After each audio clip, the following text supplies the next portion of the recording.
This is the Hollywood Outsider, a weekly movie and TV podcast with a new episode every Thursday. This is episode 150. And this week we are discussing upcoming releases, including Get On Up and finally Guardians of the Galaxy.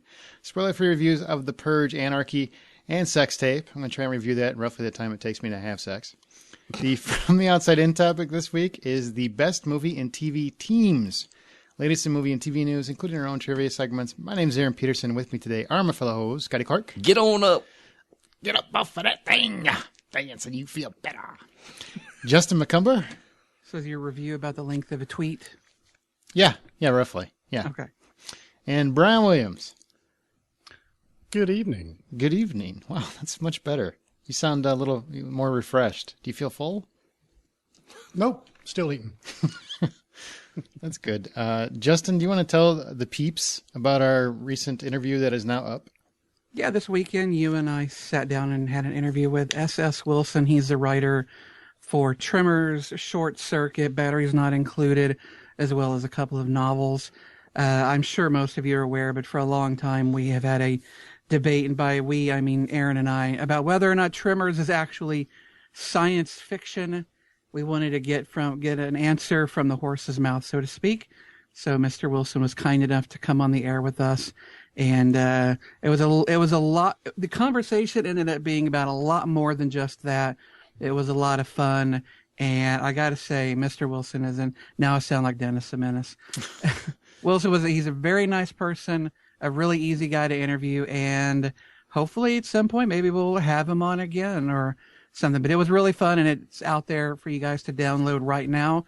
I will not say which side he came down on, just because it's only been out for a couple of days. I don't want to spoil it for those who maybe haven't listened to it yet, but it's a good episode. Give it a download. We've gotten a lot of compliments on it, so they really liked listening to his stories. He's got a lot of great stories. Mm-hmm. And I think Scott and Brian, you listened to it too, didn't you? Yep. Wow, I'm so proud of you. Yeah, he was very entertaining, very long-winded. It must be an author thing to elaborate extensively on stuff and take a long time to get around to the question, but he honestly, it was a very entertaining interview, and he's gave a lot of good insight on a lot of different things. Absolutely. And you know what this episode marks, guys? 3 years. 3 years. That's nuts. That's nuts. 3 years we've been, whatever this is, we've been doing it. This microphone's starting to smell.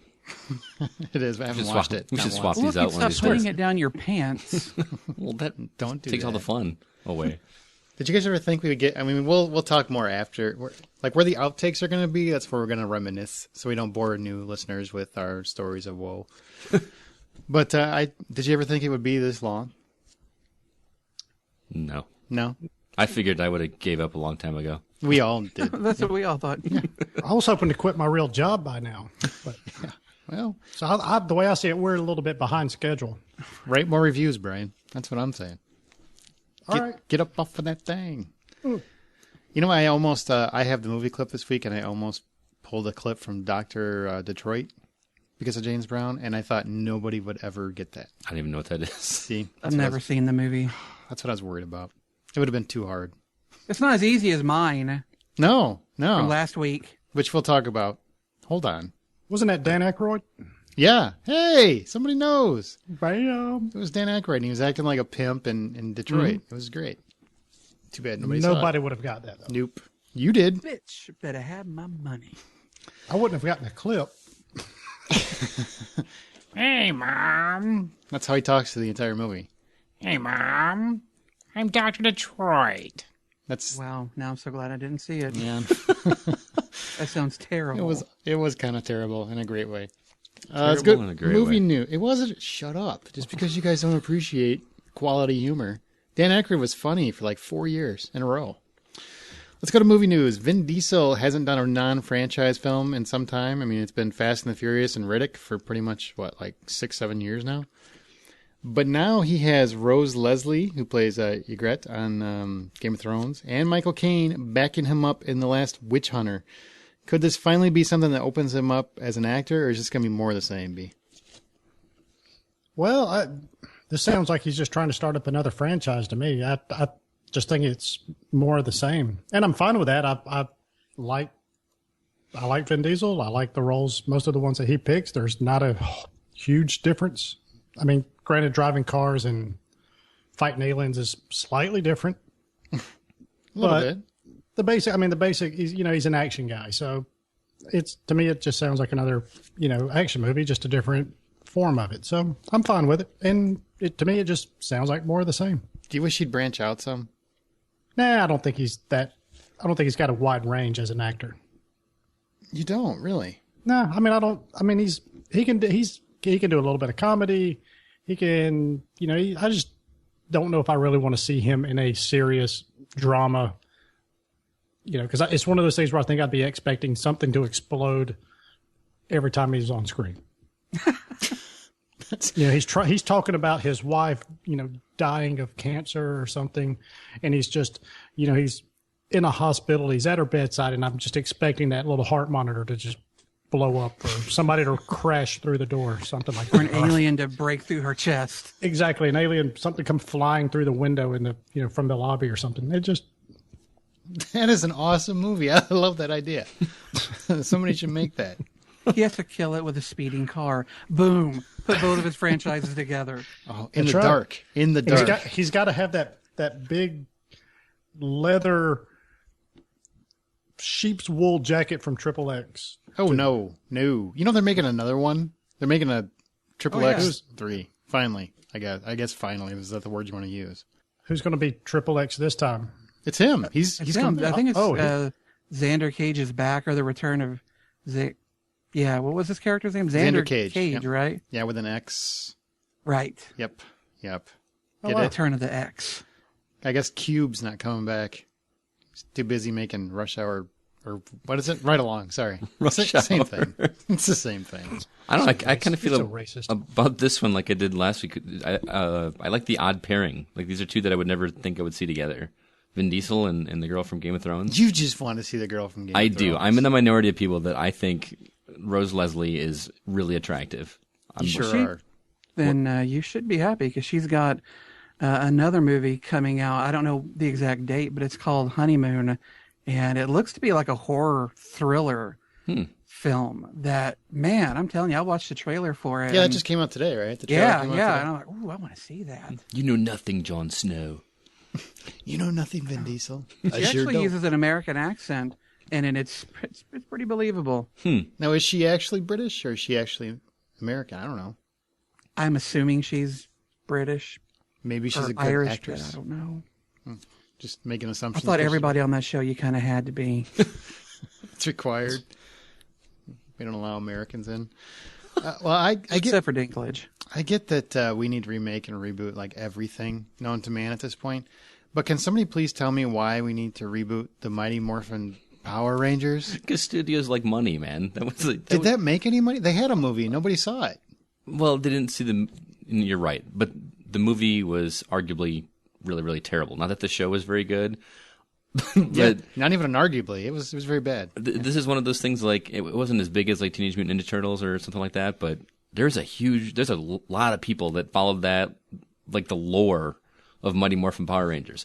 I missed that boat somehow, because I remember I was a kid when that first came out, and I was so excited for it, and I watched half of an episode, the very first, like the pilot, and I turned it off halfway through, and it's like a half-hour show. I thought it was the dumbest thing. Somebody explain what the appeal of this is. You have the taste of a child. Wait, what? Scotty, he's got the taste of a child. So you'd think if Right. if any of the four of us would have liked Mighty Morphin Power Rangers, Right, it but would pick Scotty. I thought you said Scotty tasted a child. Okay, never mind. Has the taste of. Thank you. No, I was right at that cusp of trying to decide between being a kid and being a teenager, and it just seemed way too kiddie for me by that time, so it was a bad time for me. But when I were younger, I probably would have been all over it. I mean, it was cool action. There was humor. It was giant monsters. I mean, it was very Japanese. It would have been something right up my alley when I was a kid, but I was too old for it, I think. So there's a lot of people it's basically like live action anime. Isn't that what this is? Kind of, yeah. But it doesn't seem like it's very well done. So I've never understood the appeal of this one. Well, it was. The appeal was that people that watched it and enjoyed it knew that it was terrible. It's kind of like something that you get into the story. Meant to be as bad as it is. Like it's meant See, to I don't think it started so. out I think that the people way. that liked it really just were entertained by it. Well, the younger kids did definitely, but I mean those that were like my age when it first came out. Because it's got like a cult of grown adults that love it. Yeah. And I'm just trying to understand. I'm not knocking it. Hey, everybody's got their thing. There's there's bronies. So as long as there's bronies, there's always somebody a they step need lower. to be judged and judged harshly. Yeah, but think of it as like a sci-fi Godzilla. Honestly, that's what it's like. They fight these giant things, and they're done on such a small scale, but made to look like they're huge, like the old Godzilla movies, but done in the 90s. With current technology, it could be kind of cool if you're into it. I'm personally not, but I could see it All I making know money. is every convention I go to, I seem to the guy who played the Green Ranger is signing autographs at every one of them, and his line is always long. So there are a lot of fans out there. I ain't one of them, but they got their fans. Wasn't he notoriously in the cute one? I say that. I don't know. I thought the Green Ranger, was he the bad guy? Or like a traitor Don't or they something? wear masks? How can they tell if they're cute? Well, they do both. They come out of the suits and interact as well okay. too. It's not like they're always I'm in the oblivious. suits. I saw Yeah, I it don't once, know and I anything was about like, this. wow. I was just glad my kids weren't into that. Thank you, children. Reese Bennett asked us what we thought of this Alan Moore and Hercules issue, and Justin, I'm going to let you explain what that issue is. Well, to be completely honest, I hadn't even heard of this until just recently. I didn't know that the movie Hercules was based on anything more than just, the myth. The old Greek comic books. Right, exactly. Yeah, the old Greek comic books. Yeah, this wasn't something that I was overly familiar with. I mean, we all know the legend of Hercules. There's been innumerable movies and TV shows about it, so I really thought the movie was, just based on the old myths. But apparently a writer and artist of comic books named Steve Moore, who is no relation to Alan Moore, by the way. They're strictly just friends. But he had written a comic book called Hercules, and the comic book the rights for the comic were sold by the publisher for the film, but Steve Moore received no payment at all relating to that film treatment being made. And so because of that, he asked that his name not be attached to the film, not be used by the film. He figures if I'm not getting any money from it, I don't want my name attached. Well, unfortunately, he passed away, and since then, his name has been increasingly used in the promotion of the film. I never noticed that, but I have to trust that these people are more aware of these things than I am. But Alan Moore, who is his friend, has since stepped up and asked that people not go see this movie. He feels like it is an insult to the memory of his friend Steve Moore, that it was inappropriate the way it was handled in the beginning, and it's inappropriate the way it's still being handled. And so it's got a lot of people who may not otherwise have had reason to dislike the film or want to boycott it, suddenly standing up and saying that they're going to do just that. So, like I said, I never really saw his name attached anywhere, nor did I even know it was an adaptation. So I'm not quite sure how far that name's actually been used, but if other people have seen it more than I, then I guess they know more than I do. I sure haven't. No, I didn't know. And Alan Moore, didn't he write Watchmen, right? Oh, Alan Moore has written a fuck ton of things. Yes, Yeah. Watchmen being one of them. V for Vendetta. V for Vendetta, 300. So yeah, But he's also the cranky guy. Yes, He's very cranky. And Reese, to answer your question, I, like Justin said, had no knowledge that this was based on anything other than The Rock's desire to be half naked and swinging swords around. okay. Whew. Yep. I wasn't sure what you were going to say after swinging. I was hoping you had something coming up with that. No, that's later in his career. I don't see the problem with it. I'm not going to boycott it. I mean, holy cow, it doesn't even look like it's going to be that good. I was going to say, if I don't go see it, it's because I don't want to see it, not because I'm going to boycott it. I don't know.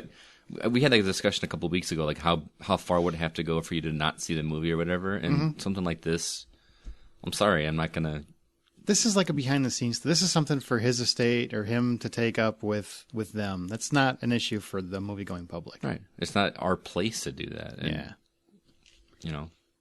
I mean, I'm sure Alan Moore's feelings on this are justified, but yeah, I mean, until I can see what he saw as far as Steve Moore's name being used, I can't say that I agree with boycotting it, but you know, and unfortunately, when you create a property for a publisher, quite often in those contracts, the publisher will retain the rights to movie adaptations, TV, games, blah, blah, blah.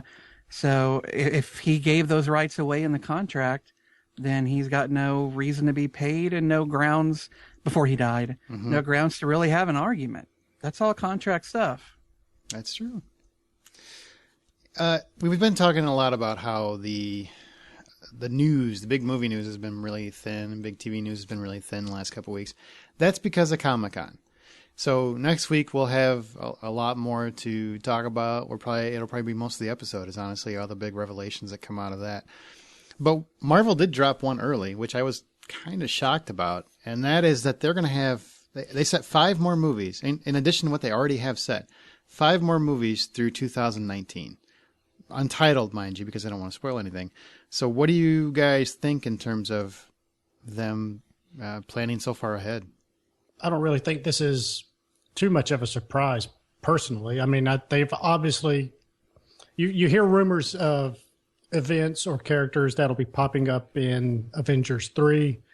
There's talks of like Doctor Strange, and of course Ant-Man, if that can ever get off the ground, is supposed to be a pretty big character down the road, that kind of stuff. So it's been pretty obvious for a long time that they've had a larger plan. I just think the fact that they put an actual year on this, okay. I mean, that's neat. It doesn't surprise me any, though. So I expect it. So I expect probably beyond that. Do you think they're locking dates down because of DC? Because DC's finally getting some forward movement? I'm sure there's some sort of play with that, going ahead and scheduling stuff, especially on maybe the larger weekends, first weekend in May, the end of May, that kind of stuff around 4th of July. So, yeah, there probably is a little bit of gamesmanship, but these things change. And whatever they've got set for 2018, it's bound to change at some point. So, You think we'll ever get to the point where these don't have to be in the summer anymore? We have so many coming out every year. Nope. I think April through August, and you might start seeing one in December. Yeah. But, yeah. Yeah, because Thor came out in November. Mm-hmm. Yeah, so you'll see them at Christmas time, too. Yeah. So, yeah, it'll stretch it out. But there will definitely be a lull period, probably like December through March. Well, I'm pretty sure these dates have been up on some whiteboard at Marvel for months, if not a year, with what they're planning with all these phase 1 and phase 2 and phase 3. That's got to take a lot of intricate timing and planning. And so it's no surprise that these dates are something they know about. It's just kind of more surprising that they let all of us know. But I don't know. I mean, because of that, it wouldn't surprise me if they weren't trying to get these dates for their movies out there in the public consciousness before DC can. But I would hate to think that this is how, companies are now going to react to each other. Well, you remember they just had the issue where Batman versus Superman is going to launch the same day as Captain America 3, and neither one of them want to budge. So I wonder if they're trying to. That's why I asked that. I wonder if they're trying to get ahead of that DC Maybe. issue. Yeah. Maybe, who knows? But these dates are something they've had to be mindful of and developing for a long time, because this is some pretty intricate stuff they're putting together. I got a feeling next week we will have a whole lot to talk about. Probably. Yeah, whole lot to talk about. Well, we're skipping trailers this week. So, Brian, would you do the normal wrap-up that you would do? If there was any trailers, you could watch these trailers and those from recent episodes at thehollywoodoutsider.com. If you got anything you want to mention to us, catch us on Twitter at @H_outsider. Like us at facebook.com/thehollywoodoutsider. You can call us or text us at 818-814-6246. or 818-81 I'm a Ho. And you can always email us at feedback@thehollywoodoutsider.com. All right, the big screen. We're reviewing any new releases. This week there are 2. And since I saw both of them, one, I'm going to tell you about the one that I thought was the best movie. Then I'll tell you the other one really, really fast. The Purge Anarchy, we talked about this a couple weeks ago. We all like the premise, right? But those of us that had seen the original one thought, it was okay. You know, it's just okay. Well, let me explain what this one is. Every year for 12 hours, Americans are allowed, even encouraged, to commit any single crime they want, including murder. That's fantastic. I think that's a great idea. I think we should do that in America right now. Who's on board? I got a whole list. I don't know about you guys. But for this purge, we follow Frank Grillo's character known as Sergeant as he helps lead a stranded couple and a mother and daughter to safety, all while he single-handedly heads to his goal of a personal purge. He's got a vendetta on his mind, and what that is, we find out as the movie goes. This is exactly what I wanted the first movie to be. The premise of the first Purge is the same, except you're cooped up in one house the entire night.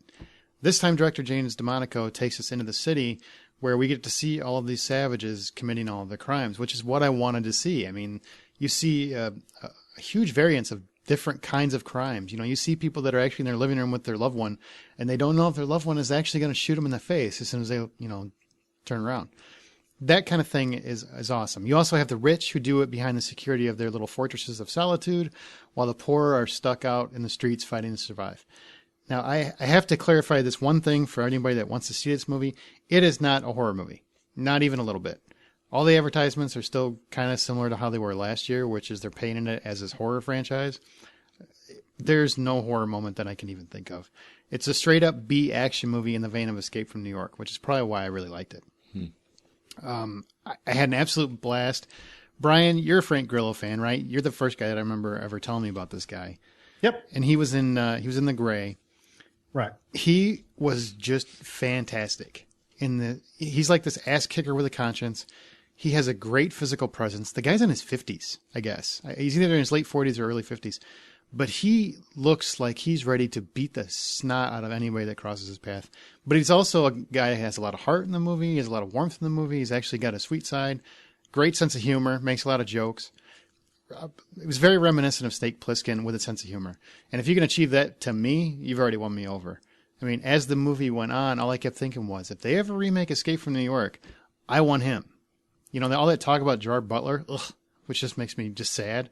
This is the guy I want playing Snake Plissken in a remake. And where I thought the first Purge was good for about 30 minutes and then really bland for 60, this movie's fun the entire way through. So I sincerely had a great time. I don't want to give away plot points, but there are some nice little twists with what people were expecting. And I just love the 70s John Carpenter vibe that is throughout the entire movie. I was really surprised by that, and it really works. And it's so much better than John Carpenter could direct today. If $10 is the full price of admission, The Purge Anarchy is worth $7.50. Really liked it. And I think Brian and Justin, you guys would both really like it because it's right up your alley. I don't know if I meant to go see it and just time got away with me this weekend, but I'll definitely be checking it out. Yeah, for sure. I personally like the first one. I thought there was a couple of twists in there that kind of gave it a little refreshing take, and the fact that this is kind of this whole little, I guess, universe that this Purge franchise is going through is I kind of like to see it go on, kind of like the Paranormal Activity movies. I really love the concept, and I was glad that we finally got to see what I wanted the first time out. And as an FYI, the original one is on HBO right now too. So if you have HBO Go, it? Okay. Mm-hmm. Yeah, apparently we'll be posting my password on the website. Justin is going to take care of that. Yeah, why don't you put that on the Facebook page? Go ahead. I'll take care of that. Now, does anybody have a timer? Hashtag thank you, Brian. Anybody have a timer? I do. Here's my review of Sex Tape. You ready? Couple, Jason Segel and Cameron Diaz. Yeah, they're having some love problems. Good night, honey. Hey, you don't interrupt me. That ruins my time. They're two people that are having a hard time. They have 2 kids. They've been in love. They've been married, whatever. They decide to make a sex tape to spice things up. Makes no damn sense, but they're going to do it anyway. If you saw the trailer, you've seen the entire damn movie. The entire movie is in that trailer. From the Red Band, you get all the dirty jokes too. It's bland as hell. It's not really bad, but you've seen every joke that they have coming. You've seen it. The only thing funny about it is Rob Lowe, because he makes fun of everything he's ever done horrible in his life. He's doing Blow. He's got pictures of himself with Snow White on the walls. It's a great little nod to Rob Lowe. If $10 is the full price of admission, I give it $4. Cameron Diaz, by the way, is not full frontal naked. They only show her butt, so they can get that crap off the TV. That's a lie. There you go. Sex tape. She's so skinny, you can't tell the difference. It's true. 50 seconds. You're welcome. I'm so tired. Now, box office, Dawn of the Planet of the Apes, still number one. 36.2 million. I do want to say 50% decline. That's one of the smallest of these big budget movies of the summer. So that's fantastic. 139 million. The Purge Anarchy opened to 29.8 million, almost as much as the original, which is kind of surprising. So that's very good. Planes, Fire and Rescue, 17.5 million, or the Molly Williams story, I think we're calling it at this point. Sex Tape, 14.6 million. You guys want to talk about how Jason Segel and Cameron Diaz are having a little career issue after this movie? I mean, do you think it was the marketing? Do you think it was the movie itself? Why do you think it flopped? I think you said it best. Everything was given away in the trailer. Make a better trailer. Market it without giving away everything. Yeah. Better movie would have helped. Yeah. Well, I didn't see it. I think for me, it was more a matter of chemistry between the two leads. Even just from a trailer, it seemed pretty apparent that those two had no chemistry. They didn't feel right together. I mean, this weekend I bought The Other Woman on iTunes. It's early digital release, and I watched it last night. And it was genuinely a funny movie, and I thought Cameron Diaz was really good in it. But I don't believe her in the trailers I saw for Sex Tape. I don't think her and Segel work together. I think the concept is just kind of dumb too. You know what's worse about the movie is it's trying to be like this raunchy comedy, and all they really do that's raunchy is talk about sex, and it's not like dirty talk about sex. They just say sex a lot. Oh, really? I don't really consider that very raunchy. I mean, that's what most people do in their lives. Do they play off that whole like what is the cloud joke like throughout the entire movie? It just seemed like even the trailer beat that to death.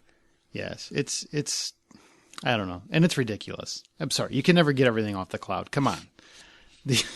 Once it's up there, guess what? It's up there. You're not going to be able to bash servers and somehow and there's an annoying cameo too. I don't even want to go into that. Do people really think that it's like going up into the clouds? clouds? Yeah, some people do. Yeah. Yep. We're going to get a plane, and we were going to bring that cloud down. I've helped people with their computers, and they actually think like it's literally like above their head. I don't know what they're thinking, but yeah. Oh, it's over their heads. That's true.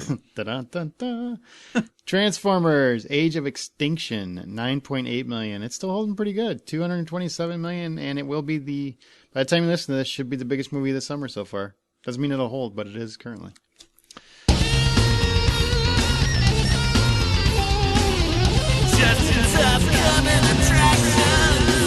Well, hopefully, as much as I liked Transformers, hopefully it won't be the biggest movie of the summer. I'm hoping one of these two that we're about to talk to will take that spot. We have got two movies we're going to be talking about this week. They both open up on August 1st. First one, Get On Up. Get On Up. This is a James Brown biopic directed by Tate Taylor, and it stars Chadwick Boseman as James Brown. It also stars Viola Davis and Dan Aykroyd, as well as Craig Robinson, who, I don't care, he is good in everything he's in. Wait, Craig Robinson's in this? James Brown's rise from extreme poverty to becoming one of the most influential musicians in history. Scotty, you're a music guy. I will go to you. Are you ready to get on up? I really am. This is going to be one of those rare exceptions where I see two movies in a weekend because, yeah, I know. I think it looks really good. I love music biopics. I can't wait to see this one, especially because I know very little about the history of James Brown, and he's a very animated musician. He has a lot of charisma, as Aaron likes to say. So I'm interested to see what made all that happen. Oh, I can't wait to see this biopic. It looks so good. And I got to tell you, I was really surprised that Chadwick Boseman was going to do yet another biography like so soon after 42. Mm-hmm. But man, as far as I'm concerned, he can play every real life person from now on. Because just in the trailer, I mean, he exudes James Brown. I mean, if you follow James Brown, especially 80s and 90s when he was really coming back, you know what I want to know? Are they going to include like his criminal past? I'm sure they'll have to. I mean, that is a part of his life. Now, do you guys know that story? Like he went into He's been known to smack a bitch up. Well, that didn't I'm not laughing at smacking women. Oh my God, I laugh now. It tastes bitter in my mouth. That's too bad because it's not getting edited out. He went to jail for something to do with like he walked in a bank with a gun or something, like fired a gun in a bank and went to jail for that. And also like Brian said, smacking some ladies. He had a very storied past that wasn't always positive. What's that? I assume he got into drugs as well. We just assume because he's Have you a seen singer. Yeah. I think he's naturally high. Honestly, I think that's his natural state. I can't wait to see this. This looks great. Excellent. Brian, you got any thoughts? At all? Yeah, no, it's probably one I'll wait for cable or Blu-ray or something. It is a subject I'm interested in. I do like James Brown. I think Chadwick Boseman. It looks phenomenal playing him. He like you said, he's just got him down to a T, and it looks very good.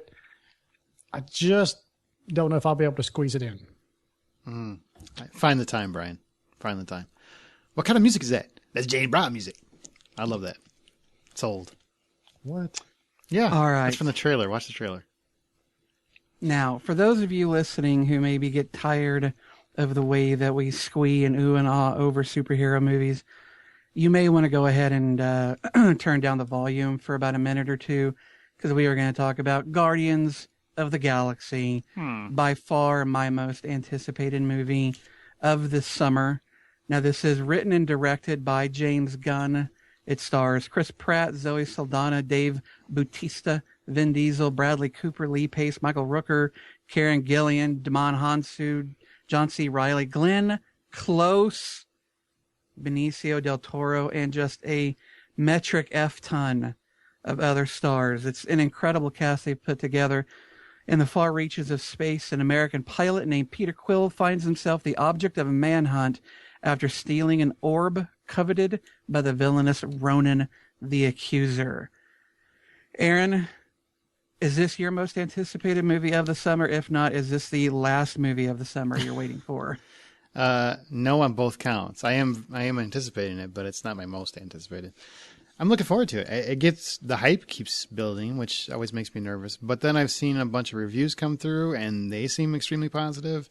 James Gunn's the director I've always liked. Love Slither, Dawn of the Dead. He's a great writer.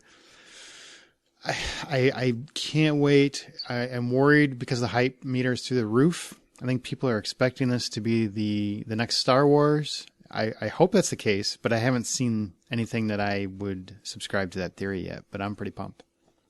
Agree with the fact that I'm really scared. The thing that scares me the most about this is the fact that it is everywhere you turn. It doesn't matter what you watch, what magazine you pull up, where you go on the internet, there is always an advertisement for this movie, and that worries me, because it's, from my experience, the ones that are the most hyped just never live up to it.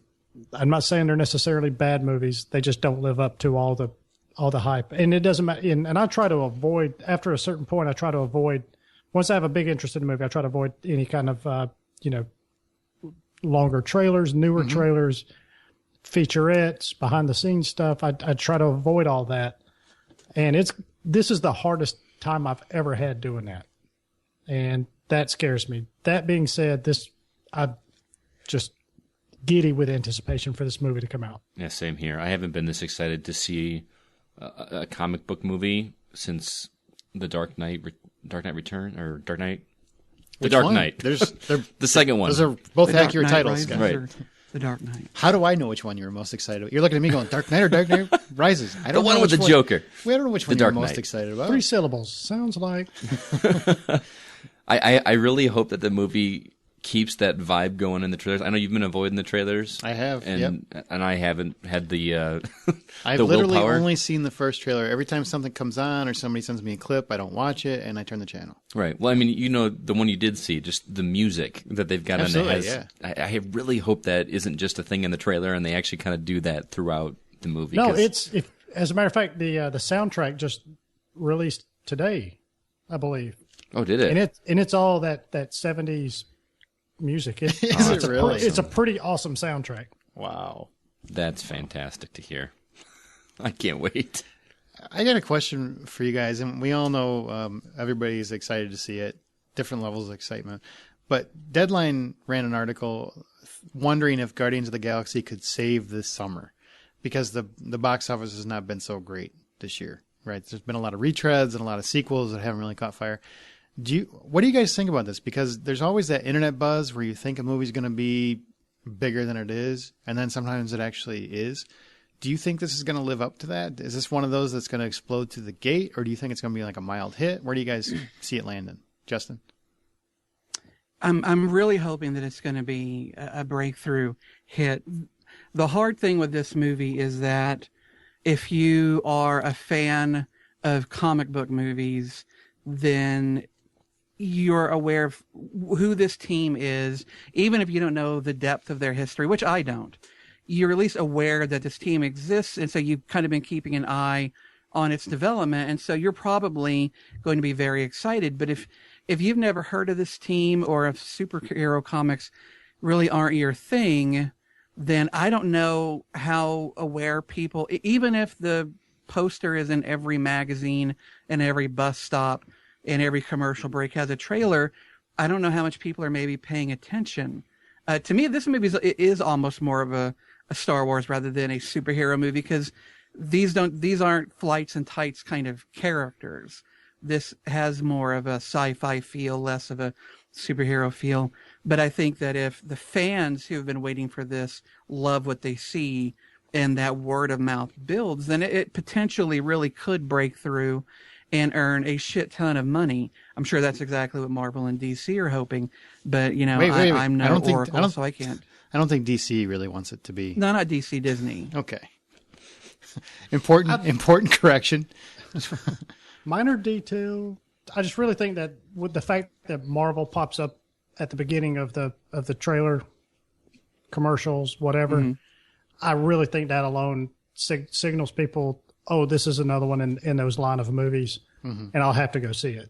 So I like to think more optimistically with how much marketing there is, just because I think with a lot of the older properties, people at least knew who Spider-Man was and had heard mention of Iron Man and all these when those things were released. Guardians of the Galaxy obviously is new to me, and even Justin was saying that he knows of them but doesn't know like the backstory and all that kind of stuff. I think the purpose of the marketing is just so that people are familiar with some of the characters and are more accepting of it when it finally comes out. Because you like try to pitch to somebody, hey, you want to go see that movie with the talking raccoon that shoots a machine gun?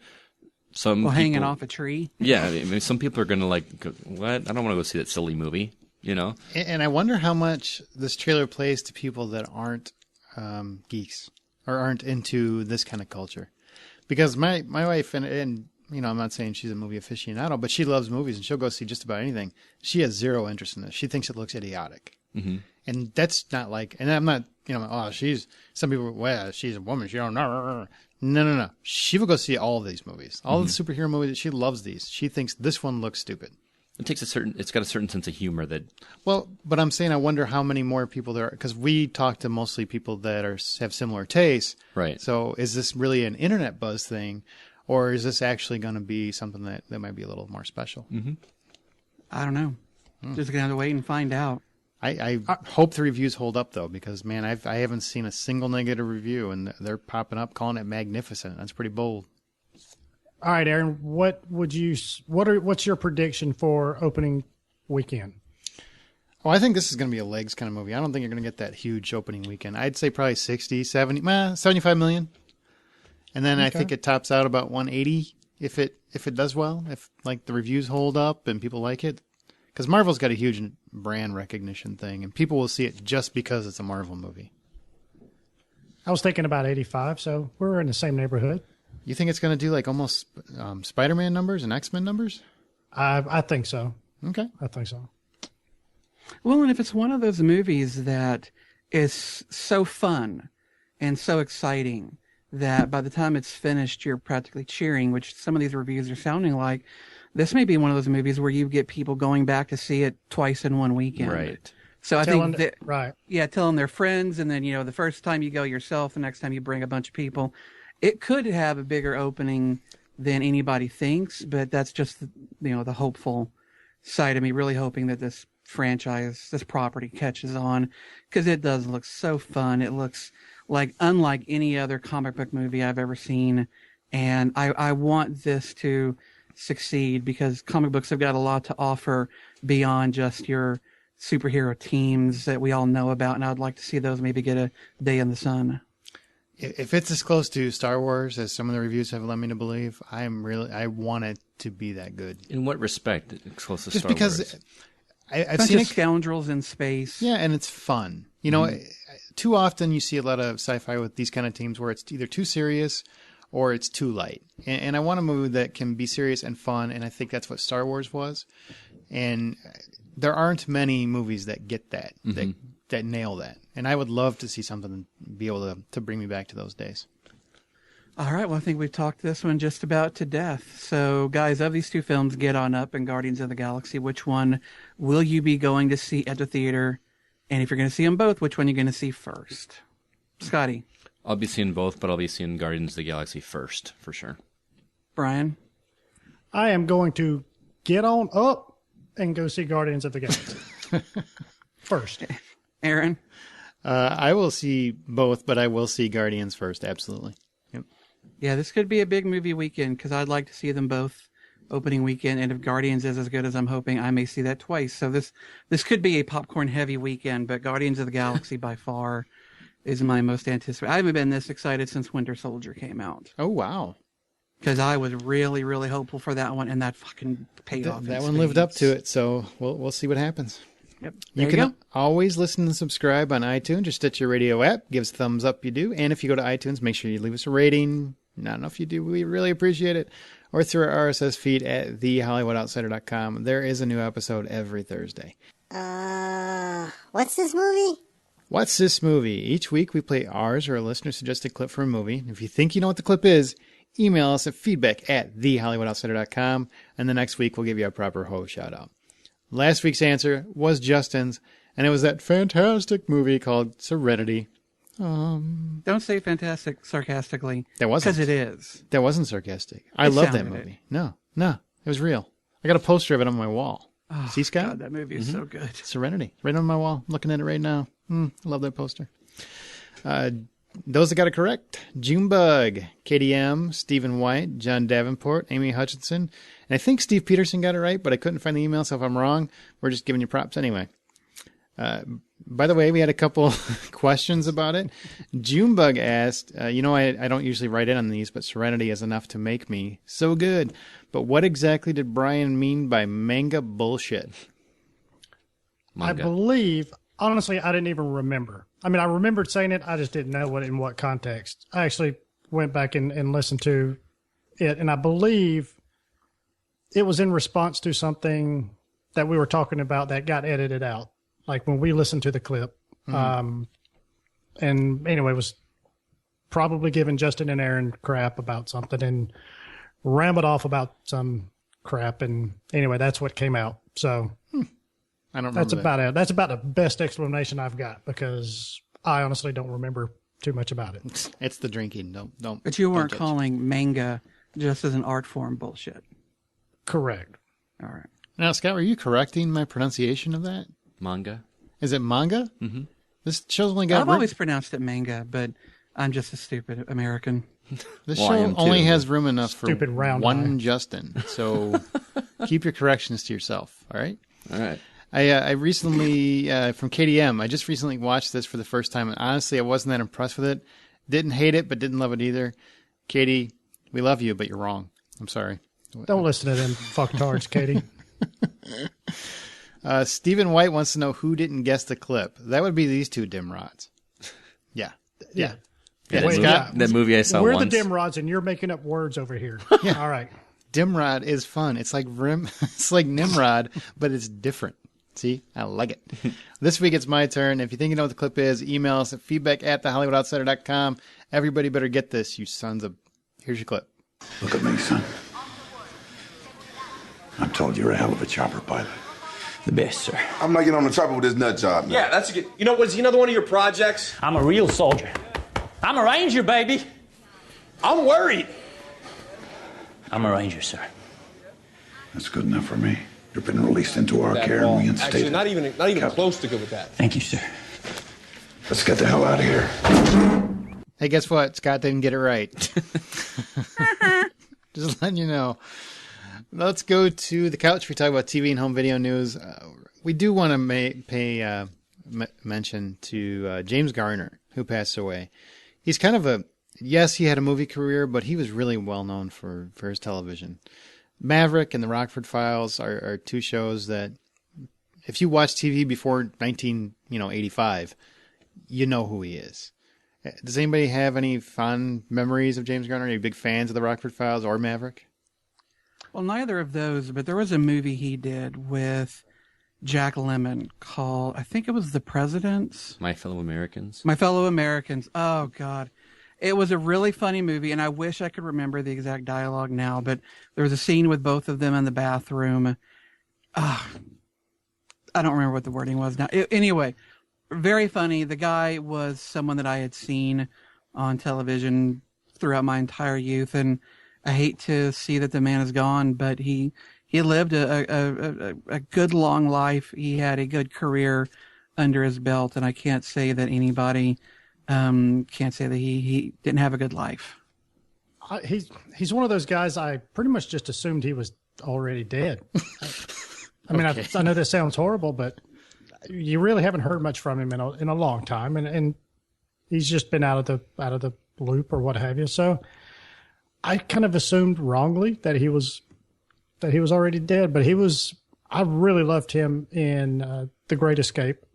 Oh yeah, I forgot about that. Yeah, he was the smaller role, as you know, but it was talk about ensemble cast. But he was in there. He was kind of the guy who you needed a generator, and he would somehow score it. You know, a rare camera, he would score it. He was the guy you went to when you needed something, and to steal your word, Aaron, charisma. The guy just exuded, and exuded, squeezed it out. Xavier. So anyway, he had it in spades. So I'm a little bit younger, so I didn't get to see the TV show Maverick or the Rockford Files. But we didn't watch it live, you asshole. You're not that much younger. It's on Nick at Night. Go watch Nick at Night. What were you gonna say? Sorry. You're about to get punched. I'm gonna FedEx a fist. What did I He's do gonna now? kick your manga ass. That's what he said. That's right. I'm gonna kick the manga bullshit out of you, boy.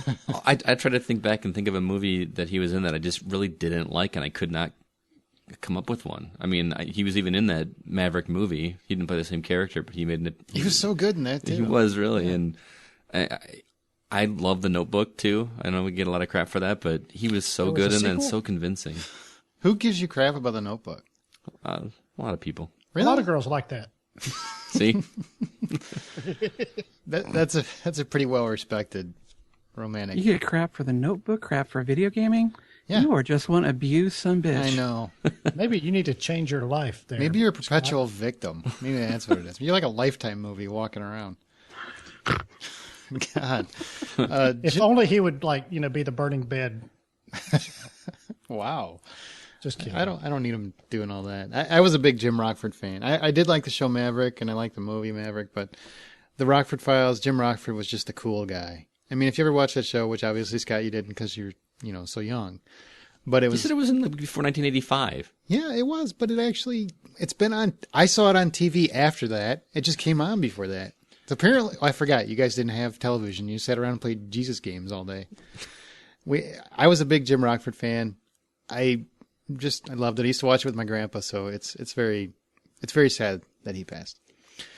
Now, The Simpsons is a show that's been going on roughly since 1985, and it's still going for some reason. And I'm not knocking it. I know Justin wants to knock it, but I'm not going to knock it because people like it for whatever reason they like it. I mean, South Park's been on almost 20 years too, and that should have died a long time ago. But it's still on, and now it's going to FXX. I hate that channel. That's a stupid channel name. And starting on August 21st, they're going to air all... I can't even make this number up. 522 episodes back to back for 12 days straight. I want to meet the guy that's going to try and accomplish this. Nobody's going to. Somebody's going to try. There is some stoner college kid who's going to be sitting there for 2 weeks straight watching this. I guarantee you. Somebody just bought a shitload of Doritos. I guarantee you. You pull up Yahoo's homepage and there will be some news thing about somebody going through this. There's too many stupid people out here to not do this. I'm kind of with Brian. I won't be one of them. Does anybody know why the show is... Like I said, I realize there are a lot of fans of the show. But hasn't every joke just been told by now? Well, it's one of those shows like South Park that always has some kind of pop culture in the now thing going on in the story. I think South Park is lame now too. But see, I'd never hear of anybody going, "Hey, did you see the new Simpsons last night?" Mm-hmm. Never, ever do I hear that. But yet, enough people are obviously watching it to where it's renewed every single season. And again, I'm kind of with you, Aaron. I'm not bashing it. I don't understand it. I don't understand how it's lasted 30 years, but whatever it is, 25 years or something. It's a very long time. 522 episodes. It's a fucking vampire of TV shows. It just won't die. It will not die. And I've Mr. never... Kristen Stewart. You know, I am not one of those people who is a hipster who likes to hate on things that are popular. Sure, there's plenty of shit that I like that's popular. But I don't get it with The Simpsons. I've never gotten it. I didn't like it when they were short little interstitials on the Tracy Ullman show. I didn't like it when it became its own show, and I've never liked it since then. It's never been funny to me. I find the color palette disgusting. I find the character designs just boring. There's nothing about the show that I have ever liked or found funny, but I know that I am a minority in a world that loves it. So I understand this is my issue, but I don't give a shit about it, and I'm certainly not going to upgrade my DirecTV package to include FXX so I can watch this show. Well, I got it when it was first time. It had some clever satire when it first came on, but my God, man, it's been 20-something years. Let it go. Bart Simpson, he should be in his 30s, just sitting around. The woman doing his voice, isn't she like an octogenarian now? I think so. For fuck's sake. She's, searching out retirement homes at this point. Whatever. Let's go to DVD and Blu-ray, Scotty. We've got 4 releases for July 29th. First is Noah. It's the adaptation of the biblical story with Russell Crowe playing the iconic role. Loose adaptation. Loose adaptation. Very, very loose. Inspired by biblical events. Yeah. Aaron reviewed it on episode 136 where he gave it a 450. Yeah, and that was generous. That was very generous. Also, Justin just mentioned a second ago The Other Woman. After discovering her boyfriend is married, Carly soon meets the wife he's been betraying. And when yet another love affair is discovered, all 3 women team up to plot revenge on the three-timing SOB. It's Cameron Diaz, Leslie Mann, Kate Upton, and Jamie Lannister. I'm not even going to try to pronounce his name. Jesus. Yeah. It was actually a really entertaining movie. I was surprised. Yeah. It was cute. It wasn't nearly as constantly funny as I thought it was going to be. There was a lot of moments in between, but it was still a really entertaining film. And I thought Cameron Diaz was really quite good in it. Better than Leslie Mann. By far, she was a little bit too cartoony. I don't normally like her anyway, but besides I liked Kate Upton, though. Oh, yeah. She was great. Every scene. I did. You know what I missed? I deleted your score. I gave it a 7 out of 10. 7 out of 10? I remember. That was a lot higher than I expected for that one. It was very funny. Cool. Cuban Fury is the next one. It's beneath Bruce Garrett's underconfident, overweight exterior, the passionate heart of a salsa king. This is the Nick Frost one? Yeah. Because nothing says salsa like Nick Frost. Mm-mm. It's also got Rashida Jones and Chris O'Dowd, who I actually really like him. I think he's funny. He was the guy from I like Bridesmaids. Rashida Jones, too. She's really funny. Yeah. And lastly, The Protector 2. I just got to... This synopsis makes me laugh, and I don't really know why. When the owner of a major elephant camp is murdered... What is an elephant camp? It's a camp where there's elephants, man. Kham finds himself the number 1 suspect and on the run from both police and the deceased's vengeful twin nieces. It's an Asian film. But luck is on Com's side when he runs into an Interpol agent sent to Thailand on a secret mission. Yeah, it's an Asian movie. You don't need a plot. There's a lot of ass kicking going on. All right, we'll move on to our recasting the classic segment. This is Hey, where Scott, do you remember you got to recast a movie this week? yes, I did Okay. remember this. Just checking. Once Did you every remember last week? Yeah, you forgot Did you last remember week. you've got to also pass on another one to somebody else? I did actually. I have one ready to go. Really? Okay. Yes, I neglected to have one ready last week, and I apologize. It ruined the whole show. Yeah. So anyway, I was Lots given of the emails task. about it, Scott. I almost stepped away and didn't do the show just out of protest. I almost didn't edit it out of protest. So for those that are just listening and don't One know of your what friends called me and said, please don't do the show out of protest because Scott forgot. recasting the classics is, where one of us gives to another an older movie, at least 20 years or more old, and giving them the task of recasting it with modern actors. I was given the task of recasting the original 1968 version of Planet of the Apes, which I had never seen until yesterday. I Oh, you did? You watched the whole thing? Watched the whole thing. Did you like it? I really liked it a lot. It held up really well to me. Thank you. Tell Monkey Hater. Fuck off. I'm not saying this to knock Justin whatsoever. I was surprised that I enjoyed it. It was And they're not monkeys. the apes. I understand they had the rubber masks and stuff, and that was a little distracting. But I didn't think they were as terrible as I was picturing them to be. I mean, I think it holds up. I mean, you know what the time frame it's from, so it makes it a little easier. But what'd you think of the ending? well, I had seen the ending before. I that's one of those that's like everywhere. You've seen that. People the suck. iconic. Yeah, I mean, but it's one of those that I didn't expect it to end like right on the spot, just like flash to credits with no any recourse. Yeah, how would you like to have been then in that theater? In the theater. No, wait, what? Yeah. So I really enjoyed it. I thought the performances were good. I thought the social commentary on it, kind of like what we talked about with Dawn of the Planet of the Apes, was really apropos. Anyway, so I was told to recast Charlton Heston's George Taylor, Roddy McDowell's Cornelius, Kim Hunter's Zira, and Maurice Evans' Dr. Zaius. I can't say Dr. Zaius without like the Rock me musical Amadeus. version. Oh, sorry. Dr. Zaius, Dr. Zaius. Anyway, I'll start from the bottom. Dr. Zaius, who was basically he was a head religious guy that kind of had everything up there. Again, when I picked a lot of actors that might be too old, or a little older. But again, if they're going to be either CGI or mocap or in a suit or whatever, you're not going to see their age. I just went by their sheer performance. I went with Donald Sutherland. Okay. He would make a good Dr. Zaius. I like that. For Zira. Is that pronouncing that right? Zira? Yeah, it's good enough. She was the female ape that was basically kind of in Charlton Heston's corner trying to help him out and discovered him. I went with Helen Mirren. That's who I like that. That's Yeah, who I there you pictured playing her. Even though I don't know who Kim Hunter is. I couldn't picture what she looked like, but her portrayal of that character reminded me of Helen Mirren, so that's why I wanted to put in there. Cornelius, who's played by Roddy McDowell. I went with this one is actually younger. I went with Cillian Murphy. Oh, I like that. That's a good pick. And Because then- Roddy McDowell's a very iconic role. Right. And then Charlton Heston's George Taylor. This was hard because I needed somebody that was action oriented too, but also having kind of that gravelly. It seems like a cheap pick, but I went with Liam Neeson. I don't think that's cheap. So those are my four. It would be good to see Liam Neeson not have to, save the planet or whatever he's Well, doing. and that's the thing is like he's not saving anybody. He's more or He's less not on, looking for his daughter again, is he? right. He's kind of on his own. Monkeys, have you seen To my the daughter? future. Oh, and by the way, I should have had this looked up. But the actress that plays the girl, that never speaks in the whole movie. That's like one of the. She is really gorgeous, or she was. She probably is. Why don't you look for her now, Scott? Yeah.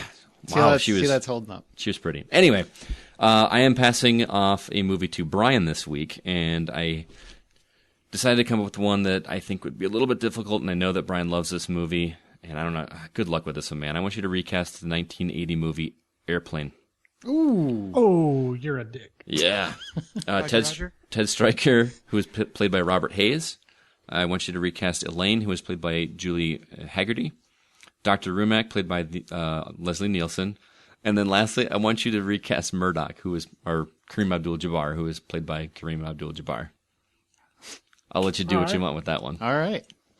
That sounds good. Come back in 2 weeks for that one. Nice job, Scott. Very well done. Now our From the Outside In topic. For the purpose of this conversation, I just want to clarify. Team means 3 or more characters. That's why we're not going to hear any pairings. Duos. Tango and Cash is not a team. Well, I mean, technically, I guess it would be. But not for our conversation. You count as 2 guns. That's 4 guns. That's true. There's 4 guns, so that's a team. So it's 3 or more people working together to accomplish a common goal. And because of Guardians of the Galaxy, we thought this would be a great topic this week. So first up, what makes for a great team for you? When you watch a movie or a TV show, what sells you on this team works? The biggest thing I like seeing in a team is diversity. I mean, for number one, it makes good entertainment, especially when it's done for comedic effect. When we talked about duos before, we talked about how, 2 characters that just don't seem like they belong together. You put that in a group of 3 or more, you're going to have the same kind of thing. People that just normally wouldn't be working together, working for a common goal, is just super entertained. I mean, especially when you get to that inevitable... Like oil and water? Yeah. You get to that part where they eventually just kind of, quote, put aside their differences and work together to reach whatever common goal. It's immensely satisfying when you're watching it in a film. So that's what I like to see. And just like to see them come together and get that together team feeling. Yeah, I like a good sense of humor amongst my group. Usually these team movies, if they're on a particular mission, things can get tight, dramatic, and a good sense of humor, the feeling that all of these people know each other and know each other well, is really important for me to create a feeling that this is a cohesive, well put together team. There has to definitely be a sense of harmony amongst them, because normally, if the group isn't working well together, I'm talking, chemistry with each other and all that, then you're just not going to enjoy yourself at all. But a good sense of humor is really important. Yeah, my thing is a strong. You got to have a strong leader, and it doesn't necessarily mean he's got to have the biggest muscles or whatever. But you've just got to have that guy who's got that leadership air about him, and the guy that you just know that these other guys is maybe they might have equally as they may be more type A personalities, but he's just one. He can just make them bend to his will, whatever it is. Was it Hannibal from the A-Team was just a guy. Now he just kind of commanded that respect, and granted they kind of had a pseudo military. Well, he had the cigar. Well, so he's a leader. But he was smart enough. He was the one smart enough to do it. That's right, to get that he said, "This is a symbol of leadership. I've got it." Exactly right. I think you got to have mutual respect. There has to be, even if everybody doesn't get along, because I mean, you look at Firefly and Jane's, he's the wild one. There's always somebody that seems to be like, well, we can't control that guy or that gal. Mm-hmm. I said gal, like I'm 86 years old. Yeah, sure. Exactly, sure. We'll be on them gams. But they got to have mutual respect. Even though they might not like how everybody does everything, they have a respect of their abilities. So that when whatever the task is comes up, they work together and they can accomplish whatever it is. I mean, Battlestar Galactica was a prime example. There were constant conflicts, but whenever there was a crisis, they worked together. The personalities, they put everything aside and said, let's get it done. And I think that's what a great team does. On the same token, what makes for a bad team? Bad writing. Like The Italian Job, for instance, to me is a bad team. It is a fun movie. But Wahlberg is so nonchalant about his goal of revenge. It just doesn't carry well. Some of the other characters, you had the cool swag guy with Mos Def. You had the geeky guy with Seth Green, and the Charlize Theron is just the hotness.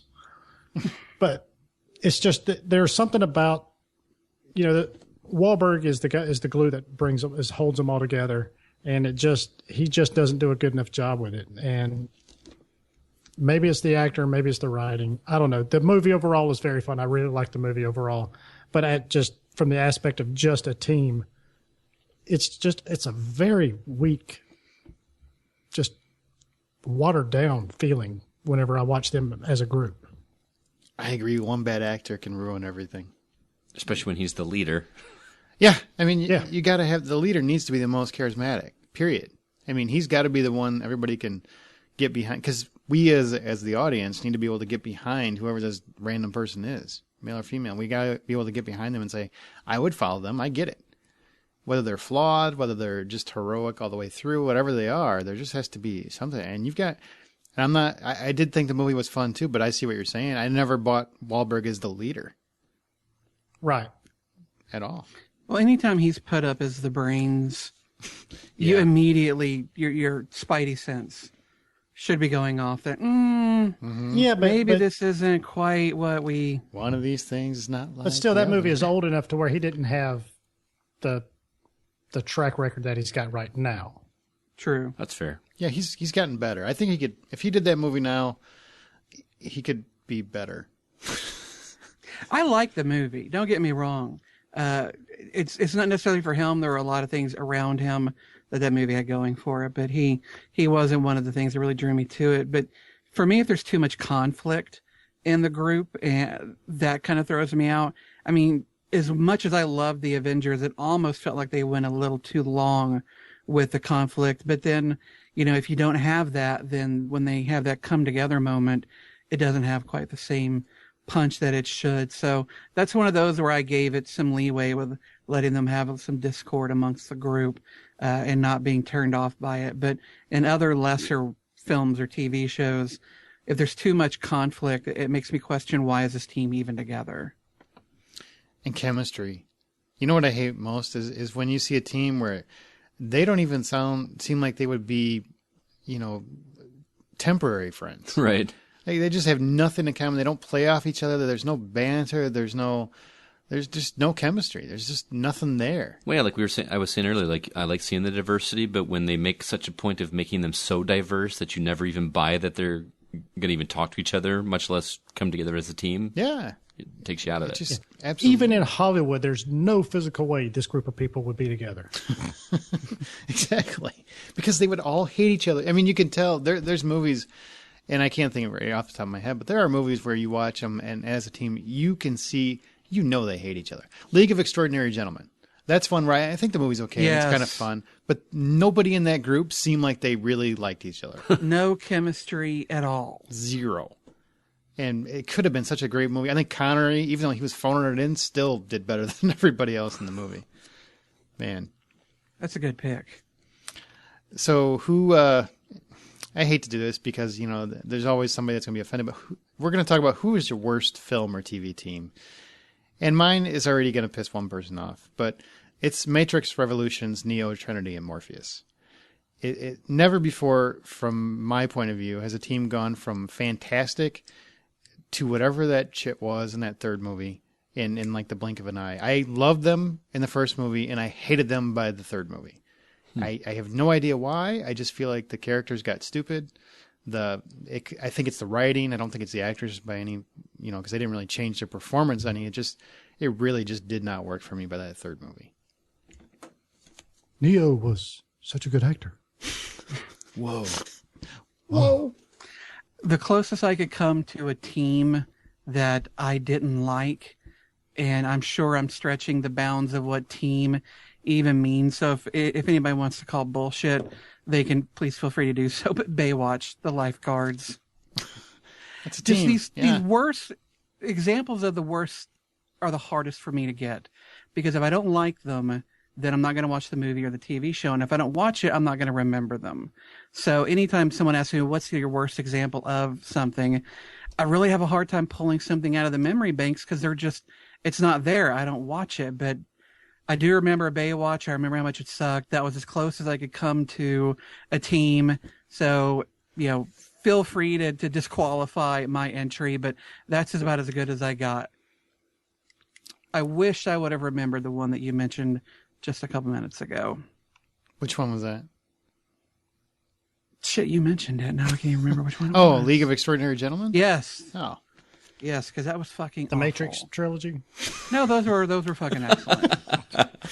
What about you, Scott? Well, when you talk about film teams, I like Justin had struggles coming up with one that I just really, really hated. But when I hear team, I immediately went to sports team, and it reminded me of the movie The Replacements with Keanu Reeves. Oh, jeez, yeah. And well, it had its moments. It had its moments, but that was a prime example of a movie that tried way too hard to make a ragtag team. It sure did, yeah. That you would never buy that they would all get along together whatsoever. So That's a really good point. Brian, you got any other Keanu Reeves movies you could throw in there? Well, I didn't see the little small print there where it said Bash Keanu night. So I'm going a different route. I'm going, actually, it's 20 years old. So it's Bad Girls. Western with Andy McDowell, Drew Barrymore, Mary Stuart Masterson, and Madeline Stowe. I remember that. That was so bad. Yeah, they're just cliche, cardboard stereotypes. They're, you got a kind of a dumb one, a funny one. You got the leader of the group who's all kind of tough and serious. And you got the innocent one who's, just real virginal and blah, blah, blah. Who was the hot one? Back then? Madeline Stowe, probably? Drew Barrymore was kind of... Drew Barrymore was cute. Let's see. Yeah. Madeline Stowe was the tough one. She was like the leader. Yeah, Drew Barrymore was the one that was having sex all over the place. Are we talking real life or are we talking the movie? The movie, okay. Brian. Yeah. Yeah, Andy McDowell, I think, was the innocent one. Kind of the nice one that finally like hooked up with a decent guy or something like that. Sounds terrible. It was. Yeah. Yeah. It it's you know me. I'm willing to recast Reservoir Dogs with women, so it's not a woman hate thing. It's just this is just a horrible movie, mainly because of the team. But of course, the director also directed Half Baked. Oh, so there you go. Well, let's go on a more positive note. Well, who are your three favorite film or TV teams? Favorite. These are the ones you'll like. Justin, we're going to do 3, and then 2, and then 1. Round robin. Thank you. Justin? At a time, 1. I'm going to punch you square in the head. Right in the temple. Right in the side of your temple. Justin? So violent. All right, my number 3, Ghostbusters. Hey! You've got Spengler, you've got Venkman, you've got, I cannot believe I'm forgetting their names. Stantz. Thank you. Stantz and then Winston Zeddemore, of course, came in about halfway. All 4 of them, especially the core 3, committed to ridding New York of ghosts and ghouls and all other supernatural chicanery, while also making a buck or two, and in the case of Venkman, maybe scoring a little, Sigourney Weaver tale along the way, if that's possible to do. Incredibly funny. Those 3 guys could not have had better chemistry together. And for me, it's one of the best examples of a team putting together a team that's got incredible chemistry, as well as really great acting chops and a fun story to tell. Even Ernie Hudson fit in well with them. Yep. He did. That was originally shit that will turn you white. That was originally supposed to be Eddie Murphy. Was it really? I don't think he would have been as good. Yeah. I think he would have overpowered the role. Well, that was before he was Eddie Murphy. It was before that guy. I mean, he wasn't quite so huge then. He was just a guy on Saturday Night Live at that point. Brian? I'm Gumby, damn it. I wish more people remembered Saturday Night Live. He was so damn funny on Saturday Night Live. He was. Oh, my God. Oh, well, I'm actually, my third is the A-Team. Hey, the TV show or the movie? Yes. All right. Just the characters in general. I mean, for different reasons, I like both of them. I mean, I grew up with the TV show and everything, and that was it. Granted, it doesn't translate very well now, but it was one of my favorite shows at the time, and you can still say certain things or and make certain references, and everybody still knows what you're talking about. Mm-hmm. So, and the movie, I still to this day am just disappointed that a sequel is not being made. And it was very fun. It had lots of action, lots of humor. There was the nods to the TV show, but it still felt like it was its own thing. So it was really fun. Yeah. So yeah, the A-Team. And you know what I like most about the show is that they were the worst shots ever. Like they never hit anybody ever. No, nobody ever died. They were worse than stormtroopers. They were just fire. I mean, they had like rounds and rounds, and there's bazookas and everything, and nobody ever dies. I'm like, you guys are horrible. You're the worst mercenaries I've ever seen. But yet you're so cool. You destroy towns and nobody ever dies. Or maybe that means they're the best mercenaries because they care. My number 3 is Tom Hanks and his platoon in Saving Private Ryan. Just one of those that have stayed with me over the years, and every time that movie's on, I have to watch it. I feel for every single one of those guys. There's not many movies or shows where I can say that, where I actually felt for everybody that was there. That one over Band of Brothers, huh? Yes, Oh, by a long shot. Oh, really? Yeah, It's not even close. Shot. Yeah. I just think it's a beautiful movie.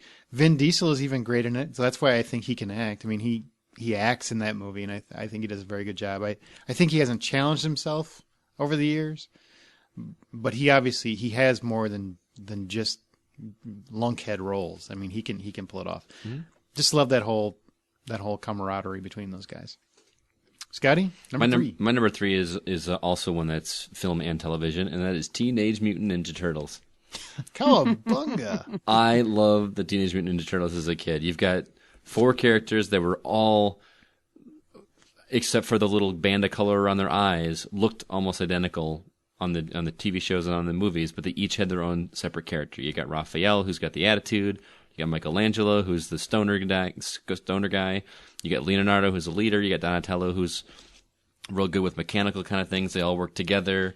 They're all brothers. There's a lot of nostalgia thrown in with that, but it was just fun to watch. And even the movies, as cheesy and goofy looking as those are, they were a lot of fun. And with that said, I'm really stoked for the new one coming out next month, the Michael Bay one. I can't wait. Really? What? Do you know why that sat with you so much? I mean, did you watch the comics at all, or is it just the cartoons? Just I was introduced to it as in the cartoons. Was it late 80s, early 90s when that? Yeah, weren't the comics like really violent or something? They were dark. They were very dark, yeah. And they all wore red masks as opposed to the different colors. Right. Because it was a black and white comic book for a long time, and then they went to the red for the masks. It wasn't until the cartoon that they got the different colors just to help differentiate. All right. And Justin, number 2. You know, I thought long and hard about this, and I got to go with Danny Ocean and his merry band of mischief makers and the Ocean's 11 and Ocean's 13. Ocean's 12 we'll just forget ever happened. But it was a great group of guys who had tons of chemistry. They were all out there for the common goal of fucking over whatever rich person was in that movie to be the mark. I thoroughly enjoy both of them, and for me, those are the films that if I just happen to pass by them as I'm flipping channels, if I see it's Ocean's 11 or 13, I will stop and watch the rest of it because they are just charming as fuck. Mm-hmm. And I thoroughly enjoy it. I agree with you 100%. That was actually my number 1 pick. And that's one of those movies that's the epitome of people that have no right whatsoever getting along. You would never picture all 11 of those guys getting together and every single one of them get along. But you believe it in the movie. Yeah. I'll build on that because that's actually my number 2 also. All right. I didn't know this. I thought I was going to be squeaking one in. No. This is just like you, Justin. And I probably for the first 12, 15 times I've watched this movie, Ocean's 11 anyway, there was always something minor that I picked up. Mm-hmm. I've watched it, the DVD with the commentary. And I've said this before over our 3 years of doing this podcast, but anyway, you're listening to the commentary, you hear how just, well, everybody got along. There was the scene where they pull into Elliot Gould's house to figure out they finally get everybody together for the first time. Mm-hmm. And there's a scene, all you see is a van with tinted windows pull up to the gate and come on in. And you can't even see anybody in there, but like all 11 of them are in there. And they're all crammed in there. You don't know that, but and they don't have to be in there. They don't have to be. They can get a bunch of production assistants to fill that van. You barely see 1 or 2 shadow silhouettes of heads, but they all piled in there just because. Mm-hmm. And they all get along so well and have so much fun. And and that's why that movie works. Mm-hmm. And it's just so much of the little things that you see that you like. Brad Pitt's always eating, Yeah. Every scene he's eating something. So little things like that. Even though I didn't like 12, I do think they tried to be a little different in each movie. Mm-hmm. Where 13 is almost like the whole movie's a heist. Like it feels from start to finish, it feels like everything is set up to the heist. And the first movie, there's a lot of build up, there's a lot of character work. The second one is kind of like building up Brad Pitt's character, and you got a lot of that. And then the third one just feels like we're just going to make one entire heist. Yep. Like the entire movie is just a heist. And every single one of them, even the second one, which wasn't exactly as fun, but those guys always seem like a good team. So nice picks, guys. My number 2 is Fred, Daphne, Velma, Shaggy, and Scooby-Dooby-Doo. Because I love Scooby-Doo. I still love that cartoon, and I am not talking about the movies. Unlike you guys with your TMNT and A-Team. Nope, this excludes the movies because the movie sucked. How did you like the first movie? It was okay, but it wasn't what I want. It wasn't my Scooby-Doo. I wanted my Mystery Machine. I wanted them. We would have gotten away with it if it wasn't for. I just wanted that fun, and that wasn't part of that movie. That movie was more trying to be funny about the show instead of actually making the show a movie. Mm-hmm. So I love the show. I love the mysteries. I love anything that's like a mystery. And you got the talking dog who's always eating. And yes, I understand the pot jokes. Fine. I don't care. I just thought it was really fun and loved it. Loved it. Scott? My number 2 is kind of unconventional, but I went with Newsroom as a team. I really love that team for a number of reasons, and I say this with confidence. There are 2 episodes in that first season that are literally my 2 favorite episodes of television ever. The Rudy episode, and I can't remember the name of the other one, Fix You, I think. If you're not familiar with the show, it's based around a newsroom that is basically covering actual events that happened in our country's history about 3-4 years ago. And there's a scene that is like the epitome of why I love this team as a team. There is all kinds of drama going on in that show. And it gets so heated and so heated and so heated. They're fighting, they're yelling at each other, and all of a sudden something happens in the news that we all will remember. That we all, I think it was the shooting of that Arizona senator, Mm-hmm. and everybody just flips the light switch and stops the drama, drops everything, and gets to work and comes together. And there's just something about that that's like, man, that's a real team when you can just drop everything at the door and leave it there and come together as a team and get the job done and then worry about all that later. That I just found so satisfying. Love that episode. Love that show. That's a really good pick. Yeah, that's a fantastic show, and there are a couple of episodes there that are some of my favorite episodes in recent TV. Mm-hmm. And it's a shame that this third season that's upcoming is going to be the last one. Mm-hmm. So I still got to catch up. I'm not done with season 2 yet. Justin, what's your number 1? I've got to give it to Buffy and the Scoobies. Of all the teams I've ever seen in movie and television, this is the one that surprised me how much I came to love it, because I didn't watch Buffy when it came out on television because from the title alone and that shitty movie, it just didn't interest me. But then because of Firefly and loving it, I thought, all right, I've got to give Joss Whedon's other work a try. So I watched the first season of Buffy, bought it cheap on DVD, and I just consumed them as quickly as I could, buying every season as it came out. I love it. To this day, I could still watch any episode, even the bad ones, and still grin and find something to love. And, when you've got a team of these people who have such different personalities and abilities, and yet they can come together and really make something special. I have to give it my number 1 spot. I like it. Good pick. Brian? My number 1 is The Seven Samurai. Ooh, nice. There's a lot of different personalities and that kind of stuff, and that's great. But this team really was the inspiration for so many different movies that we all love now. I mean, there's The Magnificent Seven. It's an inspiration for movies like Star Wars. This is just such a good movie. And these guys, I mean, you've got a couple of old samurai who are asked by some farmers to protect them. Say, hey, look, we can't really give you much, but we'll give you what we got, and that's basically some rice and a place to sleep for a few days or so.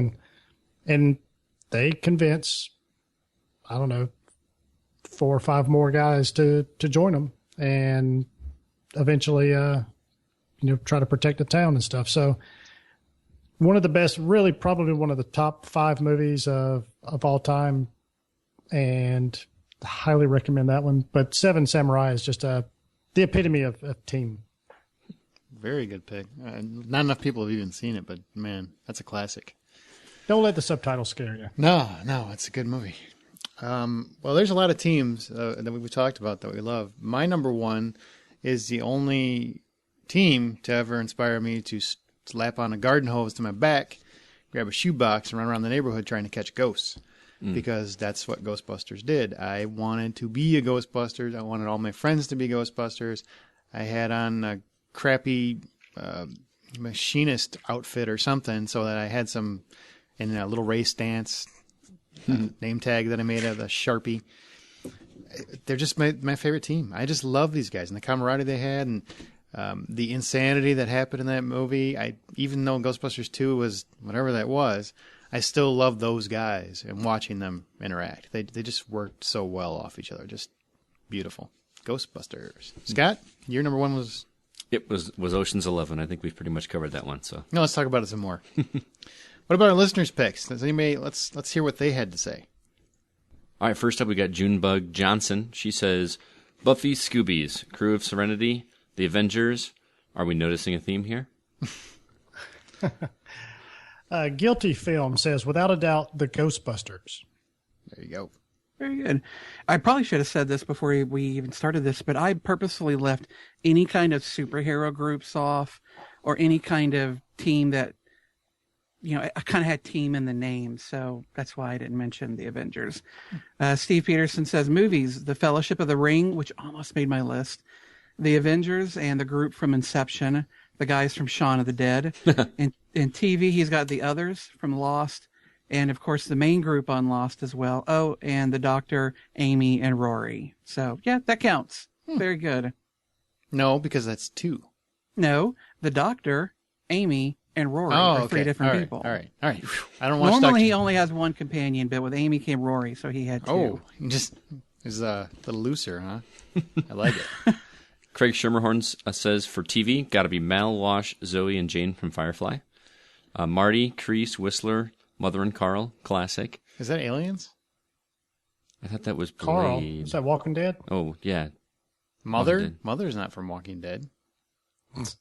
Mother. Do we not know? Can throw in Liz if you want. Whistler was Blade, wasn't it? Well, that was one character, but that's Whistler's a name that I've seen a few things. Craig might have to illuminate us. Marty.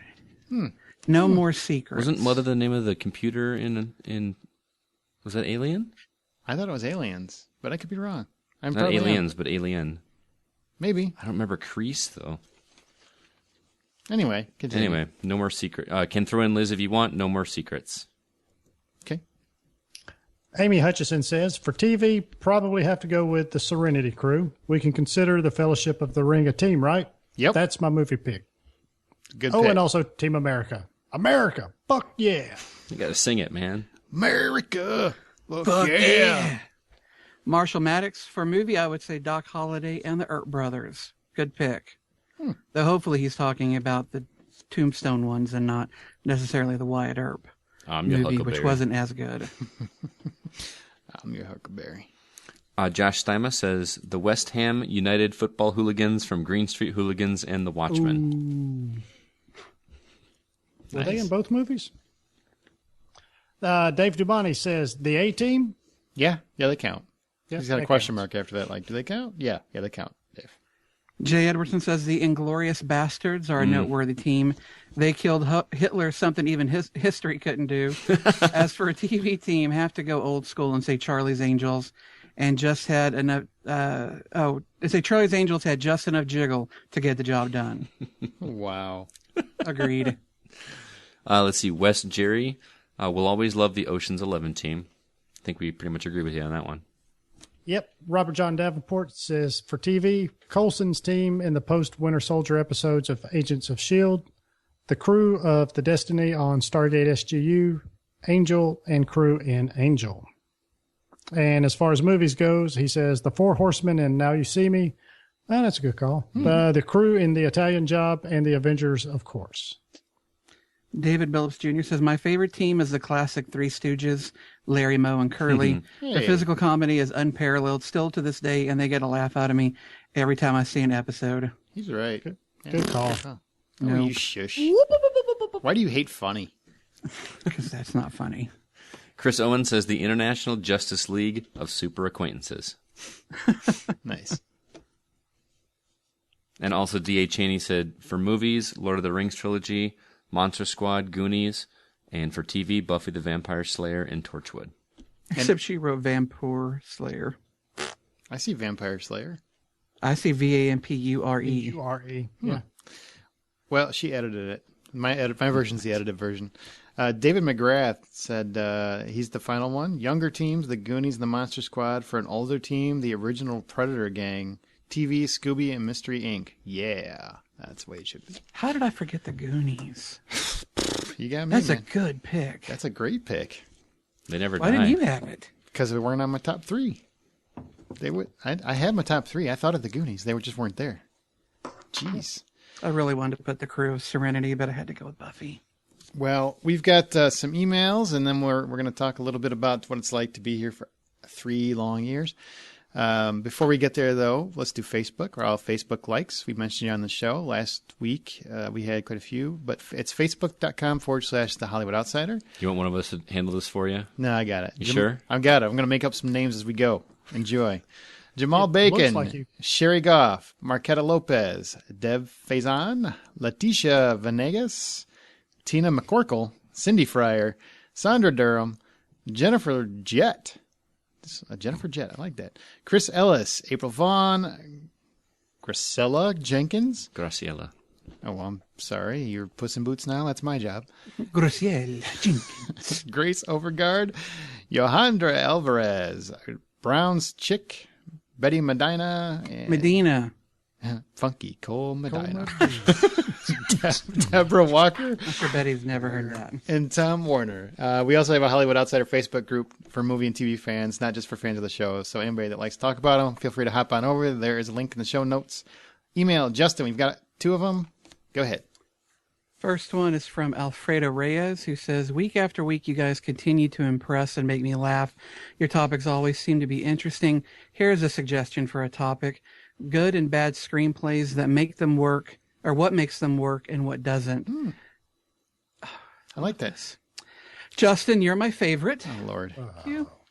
Because you give great explanations for movies. And Aaron, you're a very funny host that keeps the show rolling. Not to take anything away from the other two, you guys are great as well.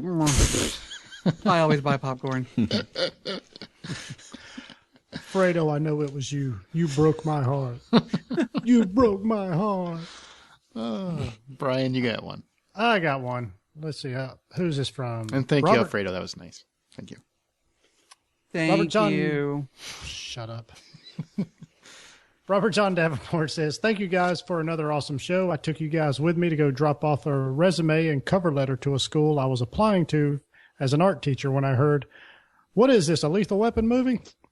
I instantly lost my mind with laughter and was able to calmly walk it and drop off my packet. Thank you again for not only providing great content, but for also providing entertainment. If Scott wants to do a side project for games, all I can say is maybe expand it into more types of games, whether it be video games, tabletop, board games, PC games. Just an idea.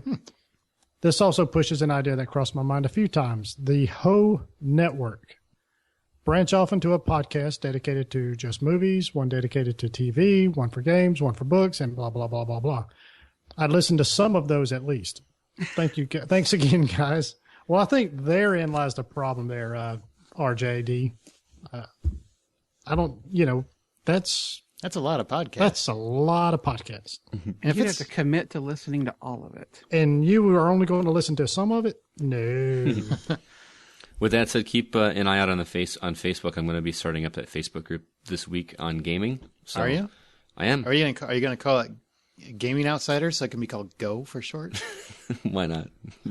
That's awesome. I know. I made it up. That's a good idea. I'm a go. Just go. Go to gaming. Go. There you go. God, I'm trying. Hey, man, this genius it doesn't come free often. Usually I charge. Thanks, John. And if it was a whole network, would that make us pimps? I'm cool with that. I've always wanted to be one. Fampio. Yeah. I want to smack a bitch. Not an actual lady. It sounded creepy, like you almost would smack a bitch. I would. I don't think there's an Smack a almost in there. bitch. My mom would be so ashamed. Why am I something like Dracula? Where did that come from? Once again, I will be at Comic-Con. So you happen to be at Comic-Con and you want to meet up for a drink or something or just to say hi, drop a call on the whole line. Call 818-814-6246 and I'll hopefully we can meet up and say hi. I'd like that. Stay through the credits for our take on 3 years as the Hollywood Outsiders. You can go to thehollywoodoutsider.com for the website. We're on Twitter, H_outsider, Facebook.com/The Hollywood Outsider. And our email is feedback@thehollywoodoutsider.com. Please leave a review on iTunes. We really appreciate it. I know people think about doing it and then don't do it, but it does help the show quite a bit. So we'd appreciate that. And listen on your Stitcher Radio app or through our RSS feed. That's going to do it for this episode of The Hollywood Outsider. So I want to thank Justin, Brian, and Scotty for being here. Thanks, guys. Not a problem, man. Thanks for having me. Yep. And you don't feel it from them because they know that they're actually going to be here about 5 or 10 minutes longer. So Shit. We'll see you on the other side of this rim shot. Remember, guys, the next time you go to a theater, buy popcorn. Hey, we're back. He said rim shot. Not rim job, rim shot. Yeah. I was like, who's giving, who's receiving? That's important information. Oh, guys, so it has been 3 years. We decided not to do a big mega episode like the 100. We'll save that for episode 200, mostly because these guys have other stuff they wanted to do. I don't know. But also, so it's a little bit more special. So let's talk about what do you think? Who is still shell-shocked that it's 3 years? Where did the time go? I can't believe it's been 3 years. Do you feel older yet? Older? Wiser? Better? Stronger? Faster? It only hits me if I see a movie title come up that to me feels like, oh, that movie came out a while ago. And then I realize, fuck, we reviewed that. Yep. Yeah, I had that experience about a week or two ago. I just had to sit there and take a minute and just kind of put my elbow on my knee and just kind of take a breath and go. Yeah, didn't we review the first Captain America movie like way early on? Yeah, I think so. That was like one of the first like single-digit episodes, I think. Yeah. It was a long time ago. We were talking to S.S. Wilson. He referenced Battleship, the movie, just off the top of his head. And I'm like, we reviewed that. Yeah. That was a couple of years ago, and we did. I will say it's been 3 years officially, and it took 3 years to get my family to listen to the show. I think that's awesome. I finally got my stepdad and my brother to listen to the show. Do they like it? Yes, they did. I've been recommending it for 3 years, and apparently my recommendation isn't worth jack. Still can't get Brian to listen to it, so. Am I their favorite too? I probably. Tell me. It's okay. Oh, wow. No, I think one of the funniest things though is how many like little games or segments we've created and then just completely abandoned. I mean, that Stump the Hoe, we did it a couple of times lately, I think a couple of episodes ago, but before that we hadn't done one in months. And it's like none of us really remembered. I think there's been several that we've kind of come up with and they've gone by the wayside. I mean, when's the last time we did a flashback? Yeah. But yeah, I don't miss it. So it kind of feels like, well, you know, if we're not missing it and the listeners aren't writing in to say, hey, I missed that. That was a lot of fun. Then it's probably best that we did, you know, just kind of let it slip away. Remember when we started? People do ask for flashbacks, but. Do they? Yeah. Do you remember when we started and we did flashbacks? We each did a flashback every week. Like we did. Yeah, that was 4. awful. That was a really bad idea on my part. Like, you go back and listen to those early episodes, there's probably like a half an hour of us talking about old movies. And I remember everybody going, wow, do we need to do one? Yes. Everybody have one. God, it's not that hard. Just come up with an old movie. And then by the 10th episode, you're like, God, that's like 40 movies we just burned through. Yep. We're running out of ideas. Should I got to go to the deep cuts? Now, Justin, how is this different? Because I know, like, you did Dead Robots and you did that for a long time. 7 years. How is that different? And you're on a kind of hiatus. How is that different, this show versus that show? I don't edit that this show. Does that make it this easier? one's really easy to just come on, bullshit, and then leave. That way I know that you're sitting there at your desk for the next couple of hours sweating over the editing gear. It's a lot easier. I mean, this show, our show, whatever, is a very structured, segment by segment thing. You are very much a time Nazi. And so this is really regimented. I feel like I'm wearing one of those straight jackets the whole time. Whereas with my other show, we were always very casual with it, very laid back. We never wrote any kind of format. Is that a plus or a minus? Because the Dead Robot Society was a show about writing, and it was usually just one topic, making it just one long conversation that wasn't punctuated by written down notes, I think added a sense of it being a conversation. But in this, we're trying to hit news bits, we're trying to hit some comedy bits, we're trying to get some games going, and so that requires a lot of structure. And I think that having the format and having things so rigidly organized, you couldn't do the show without that. So I think it's very much needed here, and I think it gives the show a more professional feel than the Dead Robots ever had. That was more just a show that I did because I loved. This one I do because I love it, but it's also it's more a professional, almost like a packaged product. And I say that in the good way, not a negative kind of we sold out way. I wish we sold out. I know. Come on, advertisers, come buy us. We all would in a heartbeat. Done. I got no soul. You can have it. Look at Brian. He's like, my soul's already been on the shelf, just waiting for somebody to purchase. For sale sign's been out front for 3 years now. That Craigslist ads had to be renewed multiple times. My favorite thing about the whole podcast thing that we started with this 3 years ago is that, number one, we all met, except for, Aaron, obviously you and I have known each other for years in person, but the four of us all pretty much met either online in a forum or on playing video games online. Yeah, I think people think that I've actually had people come up, well, you guys, you just meet at your house or what? I'm like, no, there's one in Georgia and there's one in Texas. And then Scott comes over to my house, but he's not happy about it. And I think a lot of people don't even realize that we're not in the same place. Well, on the same token, I've made friends, like listeners that I've become friends with. I've never met in person, but we play online games together. We communicate through Facebook and stuff on a constant basis. I just love the community aspect of it and how we've grown. I give Ashley shit on a daily basis.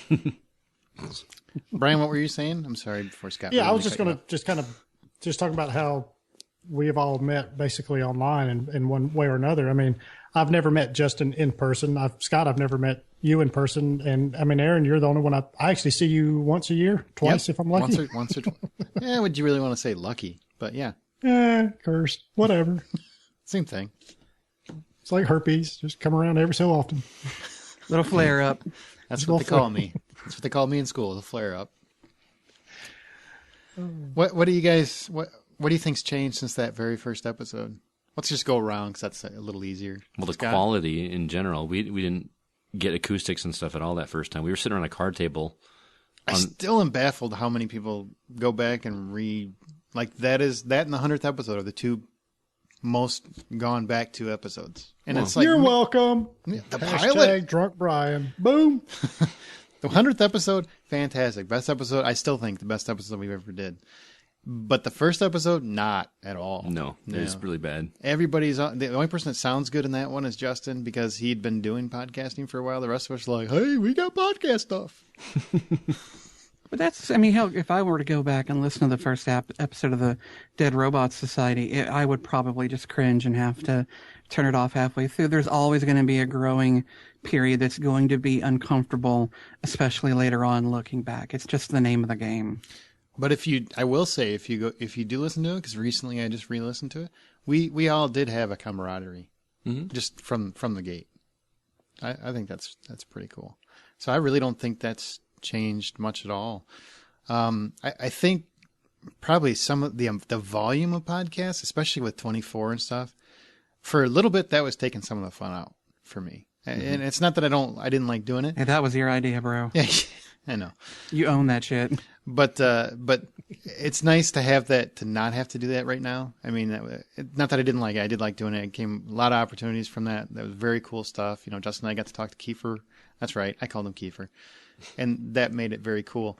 But it is a lot of work. And I don't think people realize how much work it is to do all that. So every time you do a special episode, that actually takes a lot of extra time and effort on everybody's part. Mm-hmm.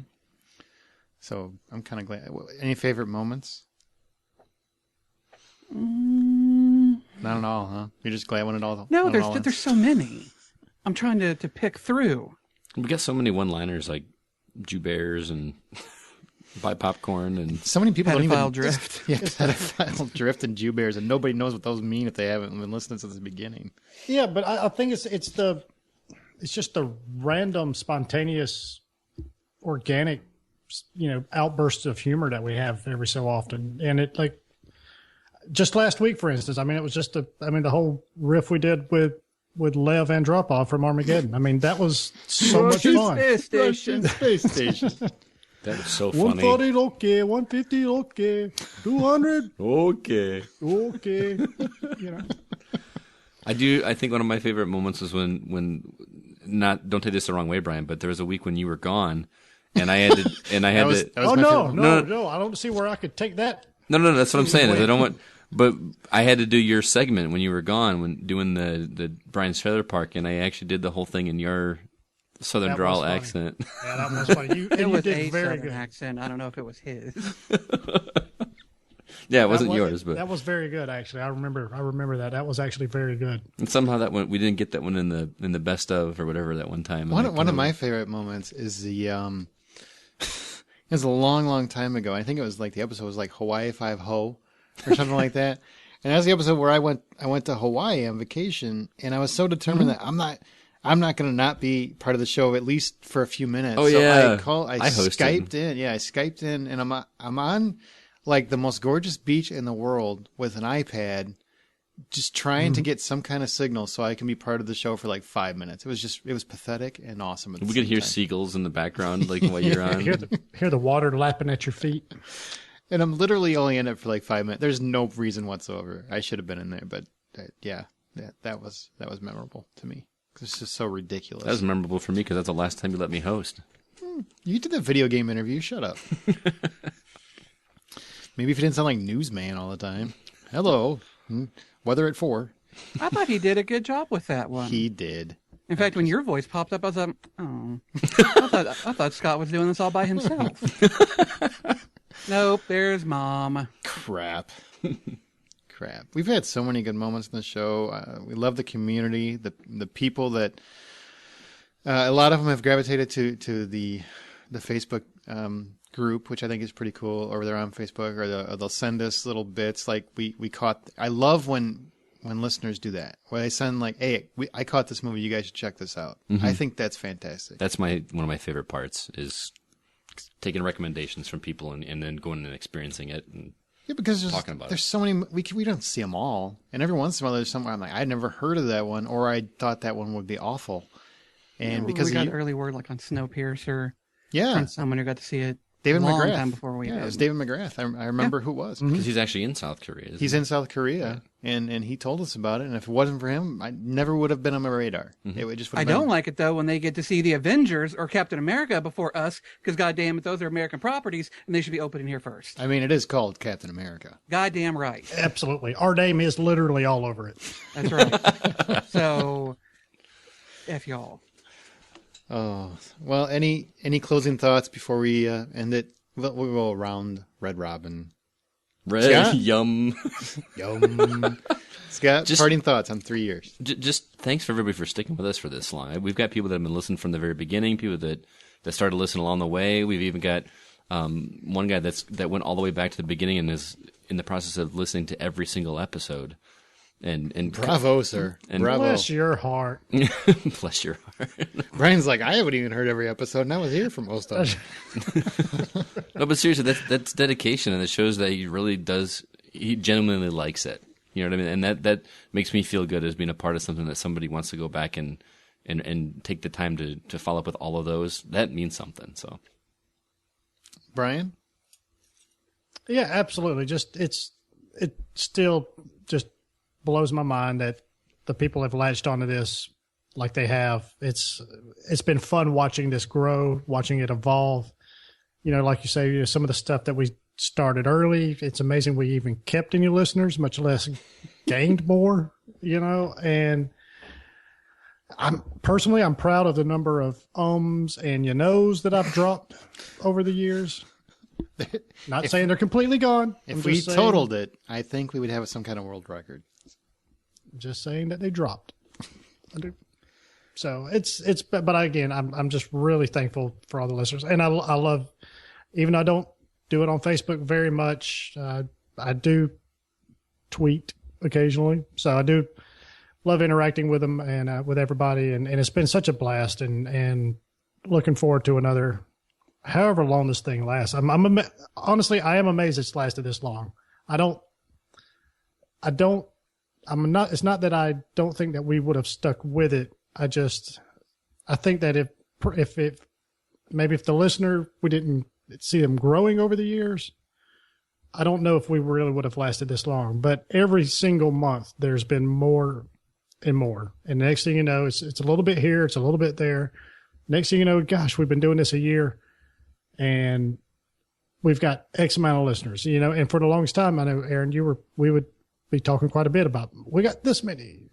Wow. And I stopped because it ruins my OCD. I can't do it anymore. I get so obsessive about numbers, I just can't do it. Yeah.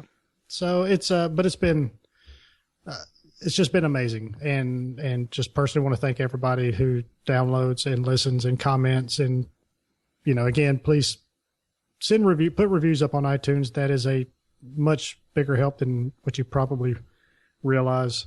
Mm-hmm. So, by all means, thank you for that. And, gosh, keep downloading.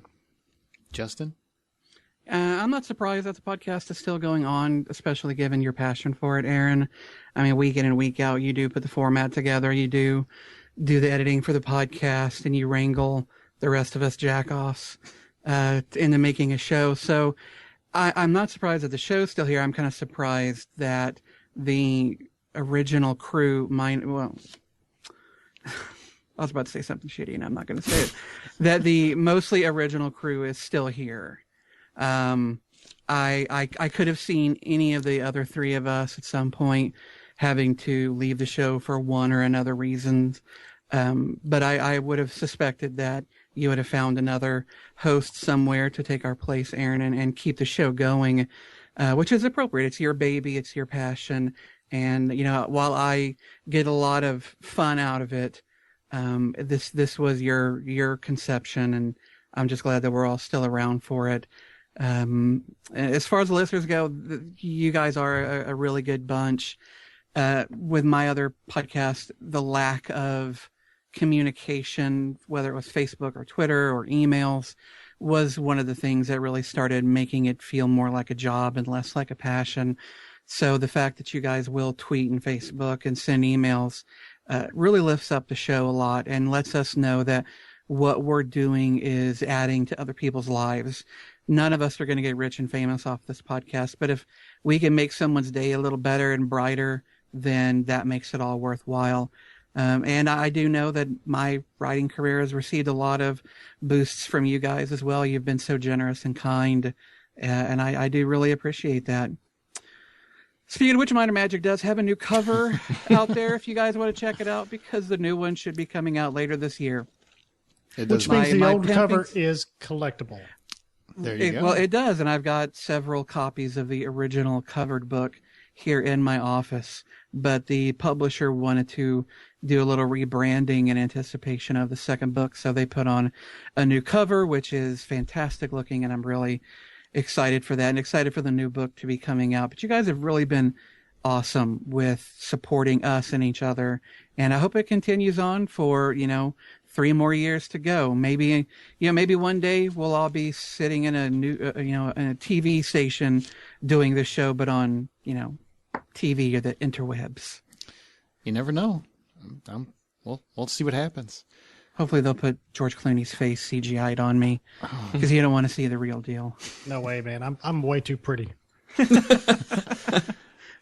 Same thing. It's been 3 years. It's been ups and downs. There's been a lot of we've had our days where one of us wanted to punch at least one of the other ones in the face, if not all of them. There's also been a lot of times where I've been impressed with the kind of guys these guys all are, and I think if everybody gets frustrated with somebody at some point on the show. I mean, I think anytime you do anything for this length of time, it's gonna happen. But overall, I respect everybody that does this show. All 3 of you, which means I don't respect myself. But every one of you I respect for different reasons. And the fact that you guys still do this, and we're not doing it to get rich, like Justin said. We're definitely not doing it to get rich. But everybody brings their own little thing, and every week I get to hear a little glimpse of that. Brian, I still think is one of the best at coming up with some random comment that just will make you, spew from the nose. Scott, I still think has one of the Space Cowboys. Scott has one of the best laughs, I think, of any podcast. His laugh genuinely makes things funnier. I've heard jokes told with his laugh and jokes without his laugh, and it's always funnier with his laugh. That's how I feel about Justin. I know I said something funny. He has an infectious laugh too. When Justin does this laugh where you can tell he's backed away from the mic because he doesn't want to shout into it. I'm like, all right, I said something funny. I know it's comedy gold whenever I make Justin cackle. And when Justin cackle, and you're right, you can hear him leaning back away from the mic so he doesn't blow our eardrums out. Yeah, his fake laugh from his real laugh. Yeah. And absolutely. And I'm like, bam. Drop the mic. That's right. And Justin. And the fact that Brian can do this show week in and week out, blackout drunk, every week is impressive. And hey, man, it's mad skills, baby. It is mad skills. And plus, he's an hour ahead of us, too. So he started drinking long before we ever got started. And Justin, as well, is a very well-spoken individual who's very funny. And even though sometimes I want to punch him in the throat because of his... Ditto. Because he's wrong so often. But I still respect him, even though I know deep in his heart he doesn't really respect me. And he thinks he's better than me. I bring facts. Well, it's the tenacity, how strongly he holds on to those wrong opinions that you exactly that you respect. It's not the fact you respect him, personally. Even if I know I'm wrong, I ain't admitting it now. I'm all in. Got him on tape saying it. That's all I needed. That's worth it, right there. He just admitted all it. In. All right, guys. Well, that's going to do it for this show. Thanks for everybody for listening for the last 3 years, and I hope you listen for 3 more. Share this episode. Tell your friends. All that jive. iTunes, Stitcher, thehollywoodoutsiders.com.